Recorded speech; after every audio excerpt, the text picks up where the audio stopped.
Hello, and welcome to NNX from the Northwestern News Network, where we give you news faster than you can eat a bowl of mac and cheese. I'm Monica Sani. And I'm Alicia Tang. Let's dive right into today's top stories. Evanston's biggest buildings may have to make some major changes to reduce carbon emissions. The city's proposed Healthy Buildings Ordinance, or HBO, would require buildings over 20,000 square feet to eliminate on-site emissions and use only renewable energy by 2050. The city voted unanimously to advance the HBO to a final vote earlier this month. But after several city power players, including Northwestern, raised concerns ahead of Monday's meeting, council members ultimately agreed to delay the final vote. Despite the setback, council member Jonathan Newsma says he's determined to get the HBO passed to help the city meet its climate goals. Step by step, this ordinance kind of defines the stairway that's going to get us down to zero carbon by 2050. Leaders at Northwestern say they support the objective to reduce emissions, but feel, quote, singularly targeted by the disproportionate share of compliance costs. Their last-ditch effort to delay the vote on the HBO ultimately succeeded. A controversial Medill professor says he will return to the classroom next quarter after he claims he was, quote, exonerated by a faculty panel last week. Professor Stephen Thrasher participated in student-led protest in support of Palestine last April. He says a months-long investigation recently wrapped up and he was cleared to return to the classroom in spring. Thrasher says that the investigation caused his classes to get canceled in the fall and focused on complaints filed against him, his social media use, and his views on objectivity in journalism. But he says within 24 hours of learning the first case was closed, he found out he was being investigated again, this time specifically related to his conduct on day one of the encampment. It's a flurry of activity that he says caught him by surprise. I well assumed that all of this was being included in the first investigation, and really quite improbably, administration is now saying no.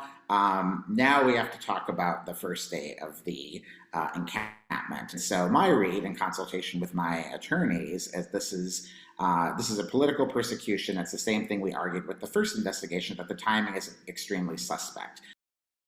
Thrasher says he doesn't expect the second investigation to lead to suspension or termination. A spokesperson tells us that they don't comment on personnel matters. Northwestern President Michael Schill laid out his vision for the university's future while slamming Republicans in Washington for threatening higher education at his annual fireside chat this morning. Schill spent over 35 minutes addressing a crowd in the McCormick Auditorium in Norris. Audience members were able to submit questions through an online forum before the talk. Schill shared his takes on where the university stands after a tumultuous 2024 and with the new Trump administration in office. He highlighted Northwestern's jump in national rankings, his time testifying on Capitol Hill, and the challenges the university faces balancing budgets amid campus construction and potential changes in fireside and federal funding. NNN's Allison Miller was at the event today, and she's here in the studio to tell us more. Allison, thanks so much for being here. What kinds of questions were asked at the event? Thanks for having me, Alicia. So many of the questions came from staff who were concerned about budget changes and whether it was smart to continue on-campus construction when expenses were so high. However, Schill addressed many of the questions during his address at the beginning. Because many of the questions were so similar, he spent about 35 minutes at the podium. Wow, that's a lot. And you managed to talk to some students after the chat. What did they make of the whole event? Yeah, so I didn't get the chance to speak to students, but I did speak to staff members who said they were impressed by the president's transparency. They appreciated that he didn't shy away from touching on big topics like on how Trump's immigration policy might affect international students. Seems like Schill was really forthcoming at the chat. Thanks so much, Allison. Student Enrichment Services is celebrating 10 years of supporting first-generation students. At the second annual I'm First event, SES honored first-generation college students. NU faculty and students who have had significant impact on first-gen community earned awards for their contributions. SES provides resources designed to empower students. The department plans to expand the offerings in the future. I really hope that those who attended left feeling like them being here and taking up space matters. SES will partner with the Vietnamese Association of Illinois for a workshop on mutual aid and building stronger communities this Thursday. Students are dressing for success with the help of Cat's Closet, a program by Northwestern Career Advancement to help students shine in front of future employers. From suits to dresses, shoes, and more, Cat's Closet offers a variety of professional attire to help students look their best.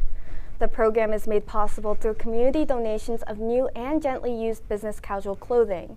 Students can also take advantage of a free professional headshot service, making it easier to polish their LinkedIn profiles and resumes. They want to have great look on my LinkedIn and also my resume. So this is a really good opportunity for me to get a really professional headshot to look professional on the profile. Cat's Closet is open Mondays from 2 to 4 p.m. and on Wednesdays from 10 a.m. to noon. Headshot events are by registration only, so make sure you sign up. The Evanston Public Library recently shed light on the successes and challenges of the local reparations initiative in a new exhibit. In celebration of 5 years since the adoption of the Evanston Reparations Resolution, the Evanston Public Library, the City of Evanston, and local nonprofit Shorefront collaborated to present an informative panel highlighting the city's progress. Opening on December 5th and finally coming to a close tomorrow, the Road to Reparations exhibit was displayed on the library's third floor, central to the circulation of patrons throughout the building. Educating its community, the exhibit is a natural continuation of the library's contributions, as library staff were already involved in the preparation process, helping applicants with support and access. I think that our role as a library is to try and preserve a bigger picture of the experiences of people who lived here. While the exhibit is now over, the conversation on reparations continues, and the State of Illinois Reparations public hearing will be hosted in the Norris University Center next Saturday. A beloved hidden gem of Evanston is closing its doors on April 1st. And even though the items inside might make you laugh, the closing itself is far from an April Fool's joke. Walking down Chicago Avenue, the American Toby Jug Museum is easy to miss, but inside, over 8,000 colorful characters fill the shelves. This underground treasure trove of ceramic Toby jugs is open for public viewing every Tuesday. Founder Steve Mullen started the collection as a child, but the museum's quirky era will soon come to an end this spring. Second-generation museum owner Beth Mullen-Scales hopes that the remaining days will leave visitors with a piece of her father's legacy. But right now our goal is to get as many people in here as possible because that's what my dad liked. With the impending closure, visitors can now purchase a Toby jug as a souvenir, with prices starting at $10. The Lunar New Year begins tomorrow, but Evanston's Asian American community is wasting no time getting the party started. NNN's Callie Proctor stopped by an event over the weekend where dozens came together to mark the calendar year to celebrate Asian culture. Evanston residents gathered to welcome in the Lunar New Year at the Asian, South Asian, Pacific Islander American Organization's 4th annual celebration on Sunday. The event on Dempster Street featured games, arts and crafts, as well as a traditional lion dance. You know, for myself being a mother, it's really nice to bring my son. He gets to see all of the cultural pieces to it, whether it's the lion dances, whether it's the food, and other customs like paper lanterns and other things that are involved in many countries of traditions.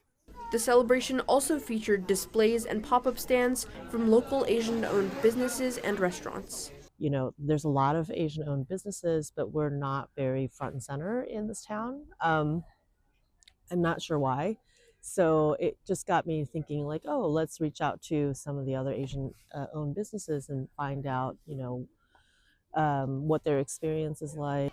But whether it's cultural, artistic, or business-related, many attendees say they appreciated that the celebration was able to provide a space for Asian American residents.